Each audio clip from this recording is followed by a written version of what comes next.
Hello, അസ്സലാമു അലൈക്കും. ഇന്ന് ഞാൻ വന്നിട്ടുള്ളത് വളരെ എളുപ്പത്തിൽ തയ്യാറാക്കിയെടുക്കാൻ പറ്റിയിട്ടുള്ള നല്ലൊരു 4 മണി പലഹാരത്തിൻ്റെ റെസിപ്പി ആയിട്ടാണ് കേട്ടോ.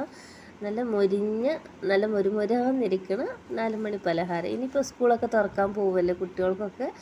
സ്കൂൾ വിട്ട് വരുമ്പോഴത്തേനൊക്കെ നമുക്ക് സിമ്പിളായിട്ട് ഉണ്ടാക്കിയെടുക്കാൻ പറ്റും കേട്ടോ. അപ്പോൾ നമുക്ക് എങ്ങനെയാണ് ഉണ്ടാക്കിയെടുക്കാൻ പറ്റണമെന്ന് നോക്കട്ടോ. അപ്പോൾ ഞാൻ അതിന് വേണ്ടിയിട്ട് 1 കപ്പ് പച്ചരി, ഇത് നമ്മൾ സാധാ റേഷൻ കടയിൽ നിന്ന് കിട്ടുന്ന പച്ചരി തന്നെയാണ് കേട്ടോ. ഇതൊരു 3 മണിക്കൂർ ഞാൻ വെള്ളത്തിൽ കുതിർത്തിട്ട് നല്ലോണം കഴുകി വാരി വെച്ചതായിരുന്നു. എന്നിട്ട് നമ്മളിതൊരു മിക്സിൻ്റെ ജാറിക്ക് ഇട്ട് കൊടുക്കുക കേട്ടോ. ആദ്യം നമ്മൾ നല്ലോണം വെള്ളം വാർത്തിട്ട് തന്നെ എടുക്കണം. പിന്നെ നമ്മൾ അരച്ചെടുക്കുമ്പോൾ ആവശ്യത്തിന് വെള്ളം ഒഴിച്ചിട്ട് അരച്ചെടുത്താൽ മതി. അപ്പോൾ ഞാൻ ഫസ്റ്റ് ഇതൊന്ന് പൊടിച്ചെടുക്കുകയാണ്. പൊടിച്ചെടുത്തതിന് ശേഷം നമ്മൾ ആവശ്യത്തിന് വെള്ളം ഒഴിച്ച് കൊടുത്തിട്ട് അരച്ചെടുത്താൽ മതി. കൂടുതൽ വെള്ളമൊന്നും വേണ്ട കേട്ടോ. 2-3 ടേബിൾ സ്പൂൺ വെള്ളം ഒഴിച്ചിട്ട് നല്ല തിക്ക് പേസ്റ്റ് ആക്കിയിട്ട് നമ്മളിത് അരച്ചെടുക്കണം. തരിയൊന്നും ഇല്ലാതെയാണ് അരച്ചെടുത്തിരിക്കുന്നത്. നേരിയൊരു തരി ഉണ്ടെന്നുണ്ടെങ്കിലും ഒരു കുഴപ്പമില്ല കേട്ടോ. ഇപ്പം ഞാൻ അതാ നല്ല പേസ്റ്റ് പോലെ ഇതേ ഒരു കൺസിസ്റ്റൻസിയാണ് കേട്ടോ വേണ്ടത്. ഈ തിക്കിലാണ് നമ്മൾ എടുക്കേണ്ടത്. നമുക്ക് പിന്നെ ഇതൊക്കെ റെഡിയാക്കി എടുത്തിട്ട് വെള്ളം പോരാൻ തോന്നുകയാണെങ്കിൽ മാത്രം നമ്മൾ വെള്ളം ഒഴിച്ച് കൊടുക്കേണ്ട ആവശ്യമുള്ളൂ. പിന്നെ അതാ 2 മീഡിയം സൈസ് ഉരുളക്കിഴങ്ങ് നല്ലോണം വേവിച്ചിട്ട് എടുത്തതാണ് കേട്ടോ. തൊലിയൊക്കെ കളഞ്ഞിട്ട് വേവിച്ചത് തന്നെയാണ്. കുറച്ച് ഉപ്പിട്ട് കൊടുത്തുകൊണ്ട് വേവിച്ചതാണ്. അപ്പോൾ ഇതൊന്നും കട്ടയില്ലാതെ പൊടിച്ചെടുക്കണം കേട്ടോ. ഇത് ഇങ്ങനെ പൊടിച്ചിട്ടില്ലെങ്കിൽ ആ ഗ്രേറ്റർമ വെച്ചിട്ട് ഒന്നിങ്ങനെ ഗ്രേറ്റ് ചെയ്ത് എടുത്തിട്ടുണ്ടെന്നുണ്ടെങ്കിൽ കുഴപ്പമൊന്നുമില്ല. തീരെ കട്ട പാടില്ല. അപ്പോൾ നല്ലതാണ്. ഇതുപോലെ തന്നെ നൈസായിട്ട് നമ്മളിത് ഉടച്ചെടുക്കണം. പിന്നെ നമ്മൾ ഈ അരച്ചെടുത്തിട്ടുള്ള മാവ് ഇതിലേക്ക് ഇട്ട് കൊടുക്കുക കേട്ടോ. പിന്നെ ഇതേ ഒരു തിക്നെസ്സിലാണ് മാവ് വേണ്ടത്. ഇതിപ്പോൾ ഇതിലേക്ക് ഇട്ട് കൊടുക്കുമ്പോൾ നിങ്ങൾക്ക് മനസ്സിലാവുണ്ടല്ലോ എത്ര ഇതിലാണ് അരച്ചെടുത്തിക്കുന്നത് കേട്ടോ. നല്ല ടൈറ്റായിട്ട് തന്നെയാണ് ഇത് അരച്ചെടുത്തിക്കുന്നത്. ഒരുപാട് വെള്ളം ഫസ്റ്റ് തന്നെ കൂടി പോയിട്ടുണ്ടെന്നുണ്ടെങ്കിൽ നമുക്കിത് ഉണ്ടാക്കിയെടുക്കാൻ ബുദ്ധിമുട്ടാവും കേട്ടോ. അപ്പോൾ ഞാൻ എല്ലാതും മാവും ഇതിലേക്ക് ഇട്ട് കൊടുത്തിരിക്കണം. പിന്നെ ഞാനിതൊരു മീഡിയം സൈസ് സവാള പൊടിയായിട്ട് അരിഞ്ഞത് ഇട്ട് കൊടുത്തിരിക്കണ്.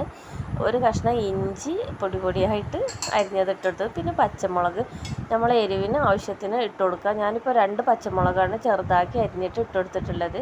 പിന്നെ കുറച്ച് കരിവേപ്പിലയും കൂടി ചെറുതാക്കി അരിഞ്ഞിട്ട് ഇട്ട് കൊടുത്തിരിക്കണം കേട്ടോ. ഇതൊക്കെ ചെറുതാക്കി കുനുകുന അരിയാൻ മറക്കരുത് കേട്ടോ. പിന്നെ ഇതാ എന്താ പറയുക, ചില്ലി ഫ്ലേക്സ് 1 ടീസ്പൂൺ ഇട്ട് കൊടുത്തേക്കണ്. കുരുമുളകും പൊടി അതേപോലെ 1/2 ടീസ്പൂൺ ഇട്ട് കൊടുത്തിട്ടുണ്ട്. പിന്നെന്താ വെച്ചാൽ ആവശ്യത്തിന് ഉപ്പ് ഇട്ട് കൊടുത്തിട്ടുണ്ട്. പിന്നെ നമ്മൾ ചെറിയ ജീരകമില്ല, അത് നമ്മളെ ടേസ്റ്റിനനുസരിച്ചിട്ട് കൂടുതലോ കുറവോ എങ്ങനെ വേണമെന്നുണ്ടെങ്കിലും ഇട്ട് കൊടുക്കട്ടോ. എനിക്ക് ഇവിടെ അധികം കൂടുതൽ എന്താ പറയുക ചെറിയ ജീരകത്തിന് ടേസ്റ്റ് ഇഷ്ടമല്ല. അപ്പോൾ അതുകൊണ്ട് കുറച്ച് ഞാനൊരു 1/4 ടീസ്പൂണോളാണ് ഇട്ട് കൊടുത്തിട്ടുണ്ട്. എന്തായാലും ഇട്ട് കൊടുക്കണം കേട്ടോ. അതിൻ്റെ ഒരു ടേസ്റ്റ് ഇതിൽ നല്ലോണം എടുത്ത് നിൽക്കുന്നതാണ്. നല്ലൊരു ടേസ്റ്റായിട്ട് നമുക്ക് കിട്ടും ചെയ്യട്ടോ. പിന്നെ ഇത് നല്ലോണം കൈ വെച്ചിട്ട് തന്നെ കുഴച്ചെടുക്കണം കേട്ടോ. അപ്പോൾ നല്ലോണം നമ്മളെ കൈയൊക്കെ ഒന്ന് കഴിക്കുന്നതിന് ശേഷം നല്ലോണം ഒന്ന് കുഴച്ചെടുക്കട്ടോ. ഇനി നമുക്ക് ഇത് നല്ലോണം കുഴച്ചെടുത്തിട്ട് ഇതിൻ്റെ എല്ലാത്തിനും ഫ്ലേവർ ഈ എന്താ പറയുക നമ്മൾ ഈ കുഴച്ചെടുക്കണ എല്ലാത്തിലും എത്തണം കേട്ടോ. മാവിൽ എല്ലായിടത്തും നമ്മൾ ഇട്ട് കൊടുത്തതിൻ്റെ ഒക്കെ ഫ്ലേവർ എത്തിക്കിട്ടണം. അതിന് ശേഷം നമ്മൾ ആവശ്യത്തിന് നമുക്ക് വെള്ളം പോരാൻ തോന്നുകയാണെന്നുണ്ടെങ്കിൽ ഒഴിച്ച് കൊടുക്കണം കേട്ടോ. എന്താ വെച്ചാൽ ഇത് നമ്മളെ കയ്യുമെന്ന് ഇങ്ങനെ എടുത്തിടുമ്പോൾ ഇങ്ങനെ ഒഴുകി വരുന്ന ആ ഒരു പരുവത്തിലാണ് നമുക്കിത് ആയി കിട്ടേണ്ടത് കേട്ടോ. അപ്പോൾ ഞാനിതിങ്ങനെ കുഴച്ചെടുത്തിട്ട് ലാസ്റ്റ് വരുമ്പോൾ എന്താണ് പിന്നെ എത്ര ഭാഗത്തിനാണ് കിട്ടിയിട്ടുള്ളത് എന്നുള്ളത് നിങ്ങൾക്ക് മനസ്സിലാവും കേട്ടോ. അപ്പോൾ ഞാനിതിലേക്ക് ഒരു 1/4 കപ്പ് വെള്ളം കൂടെ ഒഴിച്ച് കൊടുത്തിട്ടുണ്ട് കേട്ടോ. അപ്പോൾ നമ്മൾ ഉപ്പിട്ടെടുക്കുമ്പോൾ ശ്രദ്ധിക്കണം. നമ്മൾ ആദ്യം ഉരുളക്കിഴങ്ങിൽ ഉപ്പിട്ട് കൊടുത്തിട്ടുണ്ട്. അപ്പോൾ അതും കൂടി ഓർത്തിട്ട് വേണം നമ്മളിതിൽ ഉപ്പിട്ട് കൊടുക്കാൻ കേട്ടോ. നല്ലോണം നമ്മൾ കൈകൊണ്ട് എല്ലാ ഭാഗത്തേക്കും എത്തണ മാതിരി കുഴച്ചെടുക്കുക. എന്നാലേ നമുക്ക് ഈ ബാറ്ററിൽ മുളകിൻ്റെ ടേസ്റ്റും ചില്ലി ഫ്ലേക്സിൻ്റെ ടേസ്റ്റ് കുരുമുളകൊക്കെ ഇട്ട് കൊടുത്തിട്ടുണ്ടല്ലോ, അതിൻ്റെ ഒക്കെ ടേസ്റ്റ് എല്ലാ ഭാഗത്തേക്കും കിട്ടുള്ളൂ കേട്ടോ. ഈ ചെറിയ ജീരകത്തിൻ്റെ ടേസ്റ്റ് ഇത് നല്ലൊരു അടിപൊളി സ്നാക്സാണ്. നമ്മൾക്ക് പിന്നെ ചിലപ്പോൾ നമ്മളൊക്കെ കടലമാവില്ല, മൈദപ്പൊടി ഇല്ല, എന്താ ഉണ്ടാക്കുക അങ്ങനെയൊക്കെ വിചാരിച്ചിരിക്കണം. പക്ഷേ റേഷൻ കടയിൽ നിന്നൊക്കെ കിട്ടിയിട്ടുള്ള പച്ചരി കുറേ നമ്മളെ വീട്ടിൽ ഇരിക്കണുണ്ടാവും കേട്ടോ. അപ്പോൾ നമുക്ക് ഇതേമാതിരി പച്ചരി വെച്ചിട്ടും നല്ല അടിപൊളി സ്നാക്സ് വൈകുന്നേരത്തേക്ക് നമുക്ക് ഉണ്ടാക്കി ഉണ്ടാക്കിയെടുക്കാൻ കഴിയും കേട്ടോ.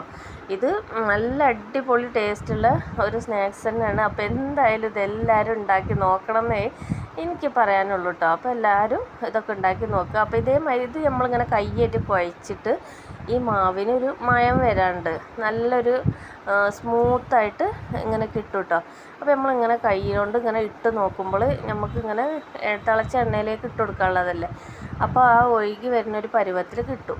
അപ്പോൾ പിന്നെ അത് ഞാനൊരു 1/4 ടീസ്പൂണോളം ബേക്കിംഗ് സോഡയാണ് ഇട്ട് കൊടുത്തിട്ടുള്ളത്. നമ്മൾ അപ്പക്കാരം സോഡാപ്പൊടി എന്നൊക്കെ പറഞ്ഞ ആ സംഭവം തന്നെ അത് ഇട്ട് കൊടുത്തിട്ടുണ്ട് കേട്ടോ. പിന്നെ ഇത് നമ്മൾ റെസ്റ്റ് ചെയ്യാനൊന്നും വെക്കണില്ല കേട്ടോ.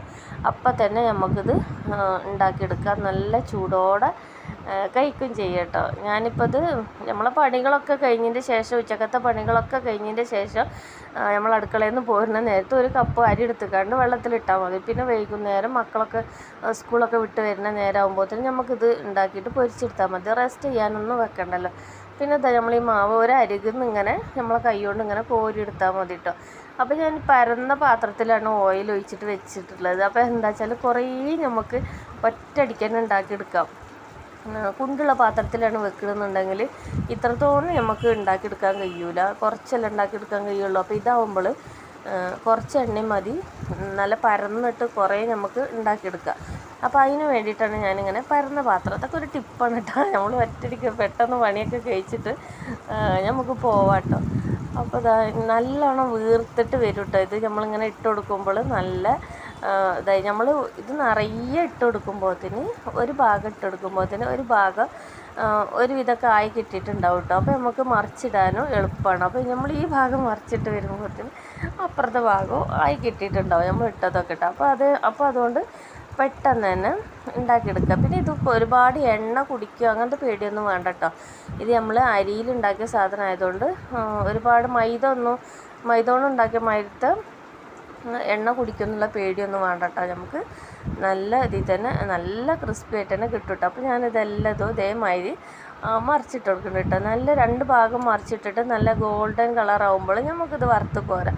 ഇത്രയും പണി തന്നെ ഉള്ളൂ കേട്ടോ. നമുക്കിത് ഉണ്ടാക്കിയെടുക്കാൻ വേണ്ടിയിട്ട് പെട്ടെന്ന് തന്നെ ആയി കിട്ടും. പിന്നെ എനിക്കിത് ഞാൻ ഉണ്ടാക്കി നോക്കിയപ്പോൾ എനിക്ക് തോന്നിയത് എന്താ വെച്ചാൽ നമുക്ക് ഈ വെള്ള ചട്നി ഇല്ലേ, തേങ്ങാ ചട്നി വെച്ചിട്ട് ഇത് കൂട്ടിയിട്ടുണ്ടെന്നുണ്ടെങ്കിലും നല്ല ടേസ്റ്റാണ്. പിന്നെ എനിക്ക് അതിനേക്കാൾ നല്ല അടിപൊളി കോമ്പിനേഷനായിട്ട് തോന്നിയത് നമ്മൾ ബീഫ് ഉണ്ടല്ലോ, ബീഫ് വരട്ടിയതും ഈ സ്നാക്സും കൂടി കൂട്ടി തിന്നാൻ നല്ല അടിപൊളി എന്ന് പറഞ്ഞാൽ അടിപൊളി കോമ്പിനേഷൻ ആയിരിക്കും കേട്ടോ.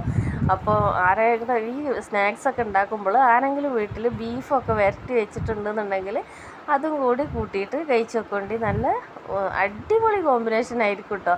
എനിക്കിത് ഒരുപാട് ഇഷ്ടമായി. അപ്പോൾ എല്ലാവരും ഇതേമാതിരി ഒന്ന് ട്രൈ ചെയ്ത് നോക്കുകൊണ്ട് കേട്ടോ. എന്തെങ്കിലും ഒരു ഇതില്ലാന്നുണ്ടെങ്കിലും ഇത് നമുക്ക് കഴിക്കാൻ നല്ല സൂപ്പറാണ് കേട്ടോ. ഞാനിപ്പോൾ ഇതിലേക്ക് പ്രത്യേകിച്ച് ഒരു കോമ്പിനേഷൻ ഉണ്ടാക്കിയിട്ടില്ല, പിന്നെ ചട്നി ഒന്നും ഉണ്ടാക്കിയിട്ടില്ല കേട്ടോ. അല്ലാതെ തന്നെയാണ് കഴിച്ചത്. ഒന്നുപോലും ബാക്കിയില്ലാതെ നല്ല ചിലവായിട്ടുള്ള സ്നാക്സാണ്. അപ്പോൾ ഞാൻ ഇത് കഴിച്ച് നോക്കിയപ്പോൾ എനിക്ക് തോന്നിയിട്ടുള്ളത് ഇതിൻ്റെ കൂടെ ഒരു ബീഫോ അല്ലെങ്കിൽ വല്ല ചമ്മന്തിയോ ഉണ്ടായിട്ടുണ്ടെന്നുണ്ടെങ്കിൽ ഇതിനെക്കാട്ടി ഒന്നും കൂടി ഉഷാറാവുമായിരുന്നു എന്ന് എനിക്ക് തോന്നി കേട്ടോ. അപ്പോൾ നമ്മൾ വീഡിയോ ഇന്ന് ഇത്രയൊക്കെ തന്നെ ഉള്ളൂ. അപ്പോൾ നമ്മൾ വീഡിയോ ഇഷ്ടമാവുകയാണെന്നുണ്ടെങ്കിൽ നിങ്ങൾ ഫ്രണ്ട്സിനും ഫാമിലിക്കൊക്കെ ഒന്ന് ഷെയർ ചെയ്ത് കൊടുക്കൊണ്ട്, പുതുതായിട്ട് കാണുന്ന കൂട്ടുകാരാണെന്നുണ്ടെങ്കിൽ സബ്സ്ക്രൈബ് ചെയ്യാനും ബെൽ ബട്ടൺ ഓൾ പ്രസ് ചെയ്യാനും മറക്കരുത് കേട്ടോ. അപ്പോൾ ഇതിനെക്കാട്ടി നല്ലൊരു അടിപൊളി വീഡിയോ ആയിട്ട് വീണ്ടും വരുന്നുണ്ട്. അപ്പോൾ എല്ലാവരും ഇത് ഉണ്ടാക്കി നോക്കാനും മറക്കരുത് കേട്ടോ. അപ്പോൾ എല്ലാവരും ഉണ്ടാക്കി നോക്കിയിട്ട് നിങ്ങളെ അഭിപ്രായം എന്നോട് കമൻ്റായിട്ട് അറിയിക്കൊണ്ട്. അപ്പോൾ എല്ലാ കൂട്ടുകാർക്കും അസ്സലാമു അലൈക്കും.